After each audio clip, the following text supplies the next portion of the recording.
When the Miller family from Madison, Wisconsin set out on a camping trip in the forest, they chose a spot next to the river to set up camp. But in this river there was a brown bag floating around, and it was sounding like strange noises coming from it. The family just had to know what was inside of it. In hindsight, they wished that they just packed up their things and chose a different camping spot. What was inside the bag? How could it have been making those strange sounds? But before we start, smash the like button and make sure to subscribe if you haven't, and hit that notification bell so that you won't miss any new stories. It was just supposed to be an ordinary camping trip like the Miller family had had so many of in the past. Just the four of them enjoying the great outdoors together in peace. They had even picked out a beautiful place that they were going to camp for the night. Jason, the father of the family, had been excited ever since he first heard about this spot from a colleague at work. He was told by the colleague that he just kept hearing these strange sounds at night.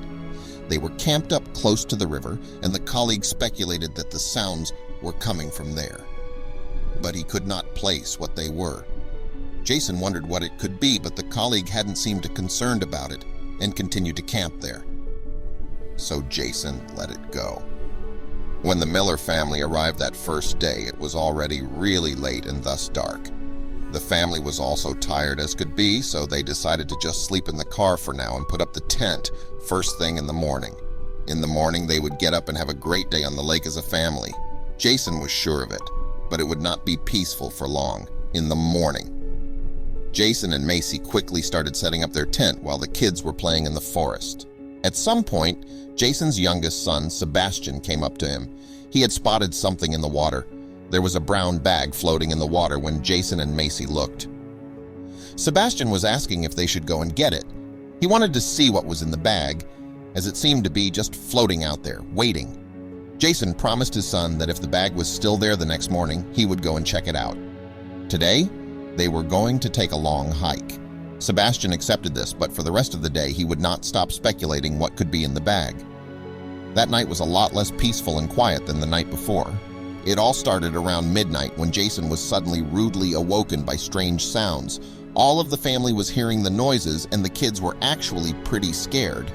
Jason finally went outside with a flashlight, but could not see anything out of the ordinary. All he managed to determine was that the sounds were seemingly coming from the direction of the water, just like his colleague had told him. The next day, Jason got out of bed very early. He stepped under the shower and put the shower as cold as he could handle. He does this more often than not. This way, he would be more awake and could react faster if he had to flee the scene. Jason told Macy what his plan was and that he was going to search for the bag. While they ate their breakfast, they discussed what the best plan was. The best option was to get in the same canoe. They walked towards the river when they heard the noise again. They hopped in the canoes and started paddling down the river. Out of nowhere, the sound came back. They were close. They knew it. There it was in one of the sun rays. He saw a part of the brown-orange bag. They had to paddle upstream a little bit, which turned out to be a hard-fought battle. With one of the paddles, Macy grabbed the bag and pulled it onto the front of the canoe. It seemed to her that this was a waterproof bag. They went back to the side of the river and pulled the canoe out of the river. It was finally time to open the bag. Jason's mouth fell open when he saw it. Could it really be? Who would make noise like this? They pulled it open at the same time. At first, Macy couldn't see what it was, but when she saw it scream so hard, the children woke up.